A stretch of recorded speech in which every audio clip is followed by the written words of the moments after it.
Hi everyone. ఇక్కడ మా చిన్నోడు అయితే ఫుల్ స్లీప్లో ఉన్నాడు ఆడి ఆడి. సో ఈలోపు మనం ఏంటంటే వంట చేసేద్దాం. మళ్ళీ వాడు లెగిస్తే అస్సలు నన్ను పని చేసుకొనివ్వడు. ఓకేనా? ఇక్కడ నేను చూపిస్తున్నాను కదా, ఇది కందిపప్పు ఏంటంటే బాబుకు కూడా పెడుతున్నాను కాబట్టి నేను కొంచెం ఫ్రై చేస్తూనే ఈలోపు దొండకాయలు కట్ చేసి పెట్టుకున్నాను. ఇంకా లేట్ చేయకుండా ప్రాసెస్ స్టార్ట్ చేస్తాను.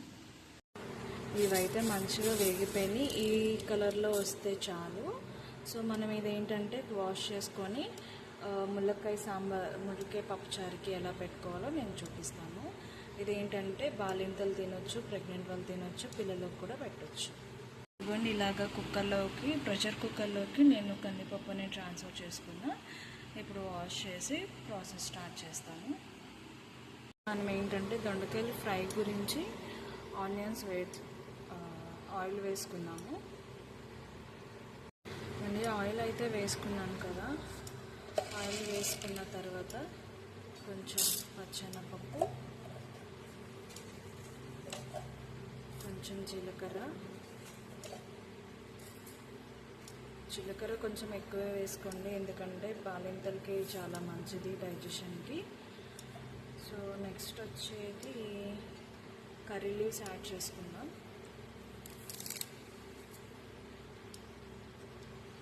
ఇవన్నీ వేగుతూ ఉండేటప్పుడు మనం ఎల్లుల్లిపాయలు యాడ్ చేసుకుందాం.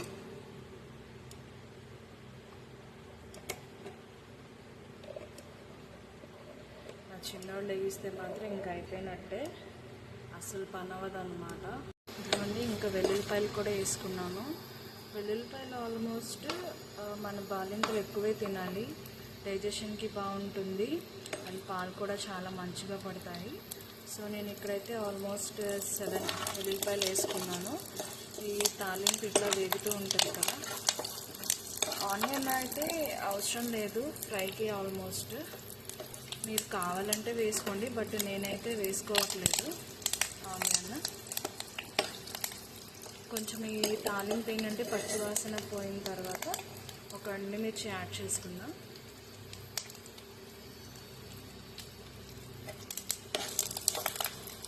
పచ్చిమిర్చి అయినా వేసుకోవచ్చు, కాకపోతే నేను బాగుంటుంది అంటే మనకి కొంచెం బాలింతలు ఏంటంటే ఉప్పు కారం చాలా తక్కువ తింటే చాలా మంచిది కాబట్టి, సో నేనేంటంటే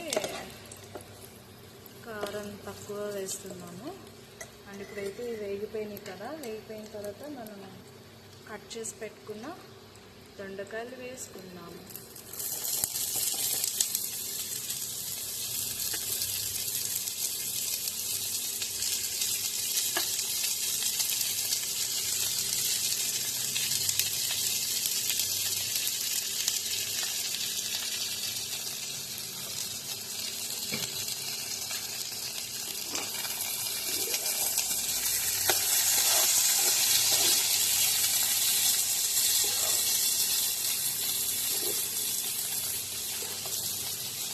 ఇట్లాగా మంచిగా వేగుతూ ఉంటాయి.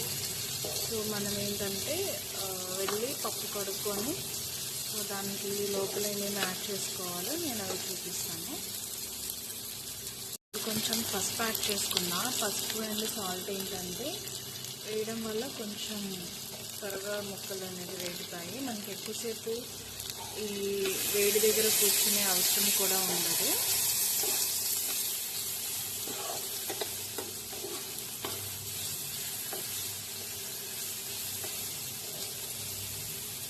కనిపిస్తుంది కదా, ఇట్లా కందిపప్పుని కడుక్కుంటున్నాను. ఈ కందిపప్పు కడుక్కున్న వాటర్ ఏంటంటే నేను మొక్కలకి పోసేస్తాను.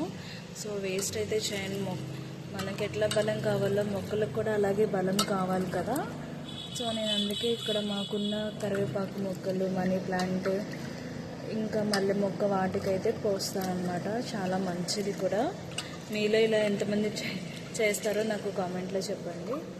ఇట్లా 2 సార్లు కడుక్కుంటే చాలు, ఎక్కువసార్లు కడుక్కోని అవసరం లేదు. ఇలా కడుక్కున్న తర్వాత ఈ కందిపప్పు వేయించి తింటే ఎంత బాగుంటుందో. మీలో ఎంతమంది ఇలా తింటారో నాతో చెప్పండి. ప్రెషర్ కుక్కర్కి అయినా నార్మల్గా అయినా పప్పుని బట్టి మనం వాటర్ యాడ్ చేసుకోవాలి. ప్రెషర్ కుక్కర్లో అంత వాటర్ అవసరం లేదు. బికాజ్ ఏంటంటే వాటర్ ఎక్కువైనా సరే పప్పు త్వరగా అంటే ఎక్సెస్ వాటర్ బయటకు వచ్చేస్తుంది కాబట్టి నార్మల్గా సరిపోతుంది. ఇదిగోండి ఈ సైజ్ అంతా టమాటాలు 3 అయితే సరిపోతుంది. 2 మిర్చి వేసాను బికాజ్ నేను బాబుకి పెట్టాలనుకుంటున్నాను కదా, సో అందుకని చెప్పేసి 3 టమాటాలు తీసుకొని వేస్తున్నా. ఇది వచ్చేపాటికి ఉల్లిపాయ నేను ఇంత ముక్క కట్ చేసుకొని వేసుకుంటున్నాను. ఉల్లిపాయ వేయడం వల్ల ఏంటంటే చాలా టేస్ట్ ఉంటుంది. పప్పుచారు అయినా సాంబార్ అయినా సరే ఏ పప్పులో అయినా సరే మనం ఉల్లిపాయ అనేది యాడ్ చేసుకోవచ్చు. ఈ పప్పుతో పాటే ఈ ములక్కాడలు ఈ సైజులో కట్ చేసుకొని వేసుకోవటమే. దీంట్లో మనం ఏంటంటే కొంచెం సాల్ట్,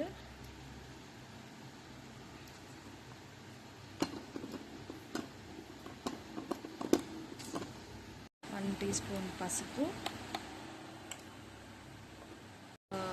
ఇంచు చింతపండు అయితే సరిపోతుంది బికాస్ మనం 3 టమాటాలు వేసాం కదా, సో ఈ చింతపండు అయితే చాలు. ఈ చింతపండు ప్రెషర్ పెట్టుకొని మనం ఫ్రై అయిపోయిన తర్వాత ఈ పప్పుని కుక్ చేసుకుందాం. హీరో అయితే లేచేసాడు అప్పుడే, ఇంకా నాకు పని అయినట్టే. ఇప్పుడు మా హీరోకి ఏంటంటే నేను బనానా మెత్తగా స్మాష్ చేసి పెట్టాలి. చూపిస్తాను మీకు ఆ వీడియో ఇప్పుడు. బెండకాయ ఫ్రై ఏంటంటే ఆల్మోస్ట్ 50% కుక్ అయింది. ఎందుకంటే మనం సాల్ట్ అండ్ పసుపు యాడ్ చేయడం వల్ల ముక్కలు త్వరగా మగ్గుతాయి అన్నమాట. సో ఇప్పుడు వీటిల్లో ఏంటంటే పప్పు పొడి అంటారు, ఆ పొడి నేను యాడ్ చేస్తున్నా. మీలో ఇది ఎంతమందికి తెలుసు, ఎంతమంది బాలింతలు తిన్నారో నాకు కామెంట్లో చెప్పండి. నేనైతే ఒక 2 స్పూన్స్ పౌడర్ అయితే యాడ్ చేస్తున్నా. ఇది డెఫినెట్లీ మీరు ఏ ఫ్రై కూరలో చేసుకున్నా సరే ఈ కాంబినేషన్ అనేది ఖచ్చితంగా ట్రై చేయండి. చాలా మంచిది. అండ్ పాలు బాగా పడుతుంది, పాలు బలం కూడా ఉంటుంది, నడుము కూడా మంచిగా స్ట్రాంగ్గా ఉంటుంది. సో తప్పకుండా అయితే ఈ రెసిపీ అయితే ట్రై చేయండి. నేను ఎస్పెషల్లీ బాలింతల కోసం చెప్తున్నా, ఎందుకంటే మనం స్ట్రాంగ్గా ఉంటేనే మనం త్వరగా ఎవరి మీద డిపెండ్ అవ్వకుండా మన పనులు మనం చేసుకుంటాము. అలాగే మన పిల్లల్ని కూడా మనం మంచిగానే చూసుకుంటాము స్ట్రాంగ్గా ఉన్నంత వరకు. సో ఒకరి మీద ఎప్పుడు డిపెండ్ అవ్వకూడదని నేను ఎప్పుడు అనుకుంటూ ఉంటా. సో అందుకని మీకు ఈ వీడియోస్ నేను షేర్ చేయడానికి మెయిన్ రీజన్ అన్నమాట. దీంట్లో ఇంకా మనం ఏ కారం యాడ్ చేసుకోవచ్చు అవసరం లేదు. బికాజ్ ఎందుకంటే వెల్లుల్లిపాయ ఫ్లేవర్, జీలకర్ర ఫ్లేవర్, ఎండుమిర్చి ఇవన్నీ ఉంటుంది కాబట్టి చాలా సరిపోతుంది. మీరు కావాలంటే కారం యాడ్ చేసుకోండి. నేనైతే అస్సలు కారం యాడ్ చేసుకోవట్లేదు, ఎందుకంటే పప్పుచారు కాంబినేషన్లో ఇలా తినడం మనకి మంచిది. ఇది సమ్మర్లో అయినా సరే ఏ సీజన్లో అయినా సరే. ఓకేనా. ఇప్పుడు మన చిన్నోడు రైస్ బౌల్ లేచాడు కాబట్టి సో వాడికి ఏంటంటే నేను బనానా పెడుతున్నాను, చూడండి మీరు కూడా. ఈలోపు ఇది మనం మూత పెట్టుకొని మగ్గిచ్చేసుకుందాం. ఇదిగోండి ఈ ఫోర్క్తోనే మనం ఇట్లాగా బనానాని చక్కగా మెత్తగా చేసేసుకోవచ్చు. సో నార్మల్గా వీటిని ఏమి మిక్సీలో పట్టాల్సిన అవసరం కూడా లేదు. దీంతో చేసేసుకొని చక్కగా బాబుకి మెత్తగా చేసి పెట్టేస్తాను నేను. మిక్సీ ఏంటంటే కొన్నిటికే యూజ్ చేస్తా, అన్నిటికీ కూడా నేనేమి యూజ్ చేయను. మా బాబు ఏంటంటే అట్టుపండు తినేటప్పుడు కూడా కొంచెం యుద్ధాలు చేస్తూ ఉంటాడు. వాడికి కొంచెం ఫుడ్ ఏదైనా సరే మంచిగా అనిపిస్తేనే తింటాడు, లేదంటే అస్సలు తినడు. టేస్ట్ ఏమైనా తేడా వచ్చిందా ఇంకంతే అయిపోయినట్టే మనం.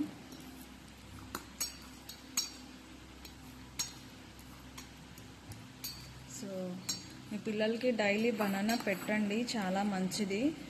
ఏ ఫ్రూట్ అయినా సరే పెట్టండి, కాకపోతే ఒక 3 days పెట్టిన తర్వాత అది పడుతుందా లేదా, ఏమన్నా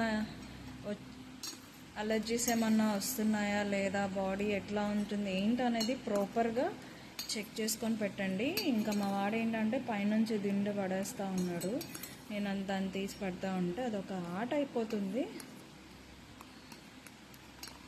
ఇంకా వాడికి తినిపించే టైం అయిపోయింది అనమాట.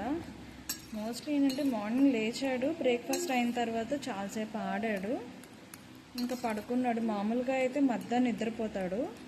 ఇప్పుడు నేను కొంచెం ఎర్లీగా నిద్రపోయాడు అనమాట. నిద్రపోయి ఇంక ఇప్పుడు లేచాడు. ఇంకా నిద్రపోయేలోపు నేను ఇంకా కుకింగ్ చేసుకుంటే కొంచెం 1:30 కల్లా వాడికి ఫుడ్ పెట్టేస్తాను కదా అని చెప్పేసి నేను ఇంక అట్లాగా ఉన్నా. ఇదిగో చూసారా ఇట్లా మెత్తగా స్మాష్ అయిపోయింది కదా, ఇంక ఇది మనం బాబుకి పెట్టేద్దాం. వాడి ఫేస్ చూసారా ఎలా ఉంటుందో, అసలు ఎంత బాధపడిపోతాడో బనానా తినడానికి. లేకు వీడియో తీస్తున్నానని చెప్పేసి అంత ఫోర్స్ కొడుతున్నాడో గుండు. వాడి వేషాలు రమ్మంటే రాకుండా ఎంత అల్లరి చేస్తున్నాడంటే అంత అల్లరి చేస్తున్నాడు. ఇంకా బాబుని ఇలా కాదు అని ఇంకా ఒళ్ళో కూర్చోపెట్టేసుకున్నా. ఒళ్ళో కూర్చోపెట్టుకొని మన ఫ్రై ఎంతవరకు వచ్చిందో కలుపుతున్నాను. ఇది ఆల్మోస్ట్ అయిపోవచ్చింది. ఇంకొక 5 మినిట్స్ అయితే దొండకాయ పప్పు పొడి ఫ్రై రెడీ. ఇదిగోండి ఇలా అయితే బాబుది అరటిపండు కొంచెం కాస్త కష్టం మీద బాబుకి పెట్టాను. ఇంకా వాడు అలా ఇలా కూర్చున్నాడు. మన దొండకాయ ఫ్రై కూడా రెడీ అయిపోయిందండి. సో ఇది పక్కకు తీసేసుకొని మనం ఏంటంటే పప్పుది పెట్టేసుకుందాం. ఇదిగో నేను ఇంకా ప్రెషర్ కుక్కర్ అయితే పెట్టేశాను. ఒక 4 to 5 విజిల్స్ వస్తే సరిపోతుంది. కొంచెం ఫ్లేమ్ కూడా ఏంటంటే నేను ఎక్కువగానే పెట్టాను అనమాట. సో ఫాస్ట్ కుక్ అవ్వాలని. ఇప్పుడు మళ్ళీ మనం రైస్ కూడా కుక్ చేసుకోవాలి కదా దీని మీదే, అందుకని. సో ఇది కుక్ అయిపోయిన తర్వాత నేను తాలింపు ఎలా పెడతాను అనేది ప్రాసెస్ మీకు చూపిస్తాను. అంతవరకు వెయిట్ చేస్తూ ఉండండి. అటు అయితే విజిల్ వచ్చేసింది. సో నేను ఇప్పుడు ఏంటంటే తాలింపు కోసం ప్యాన్ పెట్టుకున్నా. కొంచెం ఇట్లాగా ఆయిల్ వేసుకున్న తర్వాత తాలింపు కోసం ఆవాలు, జీలకర్ర, ఎండుమిర్చి, ఆనియన్ ఇట్లాగా స్లైసెస్లా కట్ చేసుకొని మనం వేయించుకోవాలి.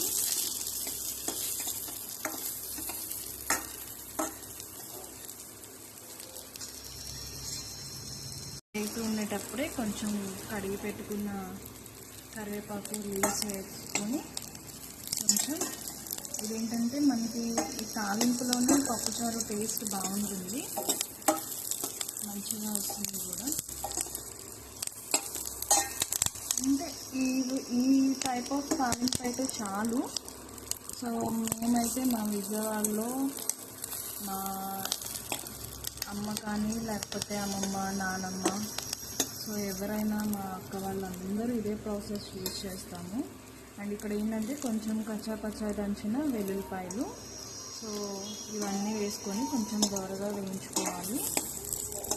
ఈలోపు ఆ పప్పు ప్రెషర్ పోయేలోపు ఇది వేగితే సరిపోతుంది. చూసారా అండి, ఇట్లాగా పప్పు అయితే మెదిగిపోతుంది. మనకి ఈ కన్సిస్టెన్సీలో కుక్ అయితే చాలు. నెక్స్ట్ ఏంటంటే ములక్కాయలు ఏంటంటే దీంట్లో వేసుకున్నాను. కొంచెం ఏంటంటే తాలింపులో వేగుతుందని. సో ఇలా మన తాలింపు వేగుతుంది కాబట్టి పప్పుచారు కూడా దీంట్లో వేసేసుకుందాం. ఇక్కడ మ్యాష్ దీన్ని ఏమంటారో నాకు తెలీదు. దీంతో అయితే పప్పు మొత్తం మెదిపేస్తున్నా. మరీ పప్పు మెత్తగా మెదిగినా అంత టేస్ట్ బాగోదు. కొంచెం కొంచెం మనకి ఏంటంటే పంటికి పలుకులు తగిలితేనే చాలా టేస్ట్గా ఉంటుంది. పప్పుచారు అయినా సాంబార్ అయినా. చాలామంది ఏంటంటే చాలా మెత్తగా చేసేస్తారు, బట్ నాకు అస్సలు ఇష్టం ఉండదు. మేమైతే కొంచెం ఇట్లా పలుకులుగానే తింటాము. మీరు కూడా ట్రై చేయండి, చాలా బాగుంటుంది. ఏంటంటే ఒక్కొక్కరు ఒక్కొక్క స్టైల్లో చేస్తారు పప్పుచారు అని. అది పప్పుచారు కానీ సాంబార్ కానీ ఇంకా ఏ ఐటమ్ అయినా సరే ఒక్కొక్కరు ఒక్కొక్కలా చేస్తారు. బట్ నేనైతే మా మమ్మీ నేర్పించిన వేలోనే నేను చేస్తున్నా. మమ్మీ చేసే పప్పుచారు అంటే నాకు చాలా ఇష్టం, చాలా బాగుంటుంది. సో ఇది చూసారు కదా, ఇక్కడ నేను చూపిస్తున్నాను కదా, ఇట్లా ఉంటే చాలు. ఇంకా ఆల్మోస్ట్ మనకి పప్పు రెడీ అయిపోయినట్టే. సో దీని ఏంటంటే మనం తాలింపులో వేసేసుకుంటే సరిపోతుంది. కొంచెం వాటర్ యాడ్ చేసుకొని చూసారా ఎంత కలర్ఫుల్గా పప్పుచారు బాగుందో. సో ఇదేంటంటే మరిగిన తర్వాత బాబు వరకు నేను పైత తీసేస్తాను, రిమైనింగ్ మేము వేసుకొని తింటాము. ఏంటంటే పిల్లలకి మనం చారు పెట్టినా పప్పు చారు పెట్టినా సో వాళ్ళకి ఏంటంటే ఇట్లా ఉండే చారు పెడితే ఇప్పుడు నేను గరిటలో తీసుకున్నాను కదా, ఈ చారు పెడితే సరిపోతుంది. అందుకే నేను సాల్ట్ చాలా తక్కువ యాడ్ చేసుకున్నా. అండ్ ఇది మనకి మరిగితేనే దాని ఇప్పుడు ములక్కాయ టేస్ట్ కానీ పప్పు టేస్ట్ కానీ తాలింపు ఇప్పుడు మనం పెట్టుకున్న టేస్ట్ మొత్తం సో వాటిలోకి వెళ్ళిపోతుంది. చాలా బాగుంటుంది, మీరు కూడా ట్రై చేయండి. కొంచెం దీంట్లో నేను ఏంటంటే బెల్లం కూడా యాడ్ చేస్తాను, ఫ్లేవర్ చాలా బాగుంటుంది. ఎందుకంటే అన్ని కూరగాయ ముక్కలు వేసుకుంటే సాంబార్ అయిపోతుంది, కానీ మనం ములక్కాడతోనే పప్పుచారు చేసుకున్నాం, వేయించి పెట్టుకున్న పప్పుచారు చేసుకున్నాం కాబట్టి ఇది హ్యాపీగా బాలింతలు కూడా తినొచ్చు, ఎటువంటి ప్రాబ్లం ఉండదు. సో బికాస్ నేను కూడా తిన్నాను కాబట్టి చెప్తున్నాను. సో నేను ఆల్మోస్ట్ నా పనులు డెలివరీ అయిన సెకండ్ డే నుంచే స్టార్ట్ చేసుకున్నాను. బట్ ఫ్యూచర్లో ఎలా ఉంటుందో నాకు తెలీదు, అందుకే మీతో కూడా షేర్ చేసిన ఉమెన్ ఎప్పుడు స్ట్రాంగ్గానే ఉండాలి, వీక్గా ఉండకూడదు అనేది నా ప్రిన్సిపల్. సో నా వర్డ్స్ నచ్చాలి అని కోరుకుంటున్నాను. ఓకేనా. ఇప్పుడు ఇది మరిగిన తర్వాత నేను రైస్ పెట్టుకుంటాను. రైస్ పెట్టుకున్న తర్వాత బాబుకి ఏంటంటే ఇప్పుడు 12:30 12:47 అట్లా అయిపోతుంది కదా మ్యాక్సిమం. ఇప్పుడు ఇందాక బనానా తిన్నాడు కాబట్టి 12కి, సో 1:30 ఆ టైంకి నేను ఇంకా ఫుడ్ పెట్టేస్తాను, అప్పుడు టచ్లోకి వస్తాను. చూసారా అండి, ఎట్లాగా మరిగితే సరిపోతుంది. నేనైతే బాబుకి కారం లేకుండా పైన తయట ఏదైతే ఉందో అది తీసుకున్నాను, అండ్ మాకైతే కొంచెం కారం యాడ్ చేశాను. అందుకే మీకు ఇట్లాగా కొంచెం రెడ్ కలర్లో కనిపిస్తుంది కదా.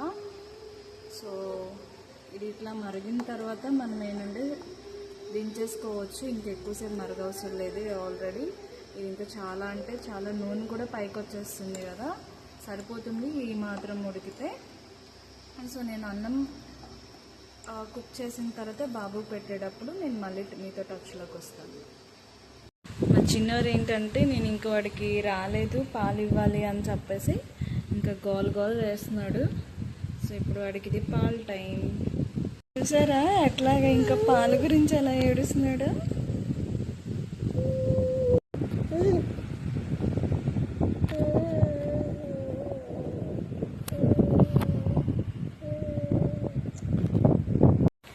ఆటలన్నీ నా మీదే ఆడతాడు వీడు చింతల్లి. రైసీ బాబు దాదా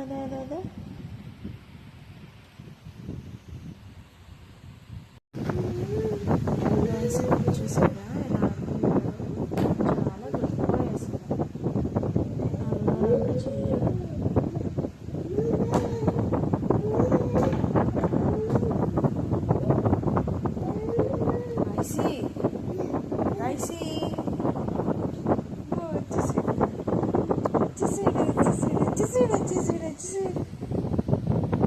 చూసారు కదా. సో నేను తీసిన చారు పైతాటలో రైస్ కలిపి ఇట్లా ఉంచాను. దీంట్లో అసలు వాడు ఎంత తింటాడో కూడా తెలియదు, బట్ కర్డ్ రైస్ అయితే ఇష్టంగా తింటున్నాడు. కానీ ఈ పప్పు రైస్ ఏంటంటే కొంచెం ఆలోచించి పెడుతున్నా. సో మీరు మీ పిల్లలకి ఎట్లా పెడతారు ఏంటనేది నా కామెంట్లో చెప్పండి. సో ఇప్పుడు మా వాడు తింటాడు, ఎన్ని ఎక్స్ప్రెషన్లు ఇస్తాడో ఒక్కసారి మీరే చూడండి. నాన్నదా పట్టు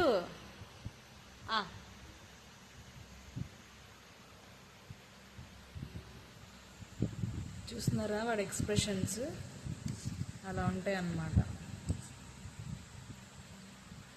ఇదిగో దా రైసి పట్టు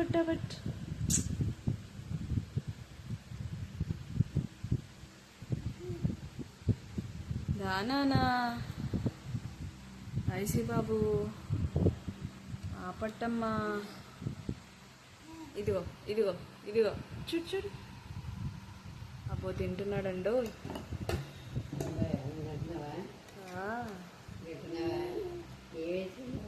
పప్పుచారు